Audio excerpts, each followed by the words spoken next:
Hey guys, it's Nailbiter, and I've got another Battlefield 3 video here for you guys. And the gameplay you're going to be seeing here is just some gameplay from a round of Team Deathmatch on Noshahr Canals. I figured that since I don't usually post too much Team Deathmatch, so this would just be something different for you guys to watch. And it's just some highlights from the round. It's actually a 250 kill server, so the round lasted for 10 to 15 minutes. I actually joined it a little late, and my team wasn't very good, so I ended up losing this, but I did pretty well in this round, and I actually have another round recorded using this same setup that I think is even better than this round. I've just started to. I recorded this round. I was just playing or messing around in some Team Deathmatch servers, and I recorded this round, and I sort of started to get a good feel for this setup, and I started to be able to handle the recoil really well, and I got pretty comfortable with this weapon. And so I played a few rounds of Team Deathmatch in a row using this exact setup that you're seeing gameplay of here, and I've had some really good rounds. I think the final score in this round is 38 and 11, and then after this I actually had two rounds on a different server, a 300 kill Team Deathmatch server, where I went 69 and 13 and then 59 and 11 back to back. So I recorded one of those rounds, and I'll be uploading the gameplay from that round at some point. But anyways, what I wanted to talk about in this video was my favorite class setup, or I should say my new favorite class setup, because I made one of these videos a while ago, back when the game had only, or back when Battlefield 3 had only been out for a couple of weeks, and I talked about the M16, and that was at the time my favorite weapon to use, and I talked about the setup that I was using. And now that the patch has been out for a few weeks, and obviously the weapons and attachments have been changed around, I've been messing around with some different stuff and trying to find a new sort of go-to setup. And I've already posted gameplay with the G3 and the L85, both of which I think are pretty good setups. They're definitely solid setups to use. And then I also have been trying out this setup here that you're seeing me use here, and a friend of mine actually recommended I use this setup, but what I'm using here is the M416 with the reflex sight and the underslung rail and heavy barrel. And so I talked about the heavy barrel in my last video that I made. I think the heavy barrel is, like I did say in that other video, I think the heavy barrel is probably the best third slot attachment to use, no matter what gun you're using for the most part. I still want to try using the flash suppressor a little more, but from what I've seen, the heavy barrel seems to be like the best attachment to use. And now the one thing that is different with this setup is the underslung rail, and I never really used the underslung rail on any classes at all before the patch, but a friend of mine, as I said, recommended this class setup to me, and I think the underslung rail actually now is, depending on the weapon, it does reduce recoil, or to a greater or lesser extent depending on which weapon you're using.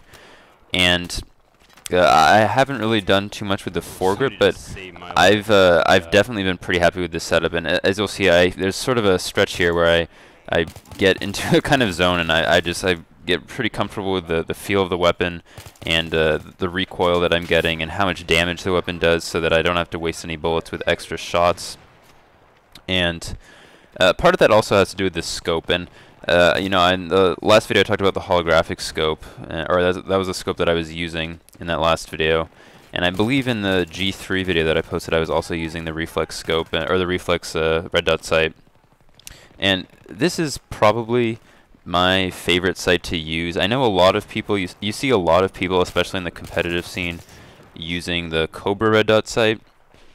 And I think the Cobra red dot sight and the reflex sight are fairly similar. I'm not actually sure if there's any difference in the way they handle. So because I know the Cobra red dot sight, you can move your gun from side to side as you're scoped in, and it will move very quickly. And I'm assuming that's similar, if not the exact same, with the reflex red dot sight. So I think the only real difference between the two scopes is that the reflex sight, it just has the single red dot in the middle, whereas the Cobra sight has the three lines for crosshairs. So beyond that, I'm not sure if there's a huge difference between the scopes, and I happen to just kind of prefer the reflex red dot sight. I think it's a little cleaner on the screen, and I don't like to have too much going on with my crosshairs. And I still don't know how that guy killed me there. I mean, I don't know. I've watched that replay a couple times and just like I don't even know how he could see me, let alone hit me with the. I mean, I guess he's using a USAS, so who knows what's going on there. But I don't know, I thought that death was really frustrating. I had been on a pretty good streak. Anyways, back to what I was talking about with the reflex sight. So I prefer the reflex red dot sight because it feels a little bit. My screen feels less cluttered, I guess, when I'm using it. So that's what I prefer, and I've used it on. That's probably the one sight that I've used the most out of any of the sights. I know in the past I've been using a lot of just the iron sights, but this is probably the one sight that I've used a fair amount of as well. So I'm pretty comfortable with it, and I definitely got a good feel for it or a better feel for it as the round went on. Now, finally, I just want to talk about the M416 and why I picked this gun over any of the other guns that I've talked about in my videos, or the M16. And I think the M416 and the M16A3 are fairly similar weapons. They have, they're fairly balanced weapons, and it's not really like with the G3 or the L85 where both of those guns do higher damage, but they do have their weaknesses. And what I like about the M416 and the M16A3 is that both are, across the board fairly good guns. They don't really excel in any one area, but they're solid in all sort of aspects of the game, and that's what I really like about this gun. It'll work in just about any situation that you really you find yourself in. So I mean, even if it doesn't kill enemies as quickly as the G3 does, or even the L85, it'll compensate because it has a little faster fire rate, so it'll make it a little easier to hip fire. But that being said, it doesn't have a really fast fire rate like the AEK or the FAMAS, which would compromise its ability to, or your ability to do well at long ranges. So it's kind of an all-around really good weapon to use, and I like that best for my go-to weapon because in those situations where I need to really help my team out and kind of put on the try-hard pants. I'm able to really help out, and no matter what the situation is, if it's a close quarters map or a more wide open map. So those are the main reasons why this class setup is I think my favorite class setup to use post patch. And I mean, I think you could really use the M16 as well with this setup, and it'd work perfectly fine. I actually haven't really been using much of the M16 recently. I've been trying out some different guns, so I guess mainly just for variety. So for now, if you'll probably see me using this class setup in those situations where my team needs that extra push. And like I said at the beginning of this video, I have another gameplay recorded with this class setup, another team deathmatch round recorded that I'll be uploading probably within the next week. And I think that gameplay is really good. I think it's probably some of my best gameplay that I've actually recorded. So definitely make sure to watch out for that when I do post it. And beyond that, I'm going to be uploading a video about the sniping in post-patch at some point over the next couple of days when I get the chance to do the commentary about it.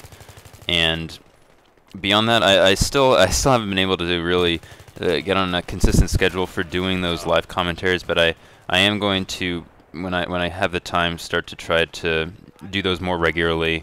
And so hopefully within the next week you'll see one of those or another one of those on my channel.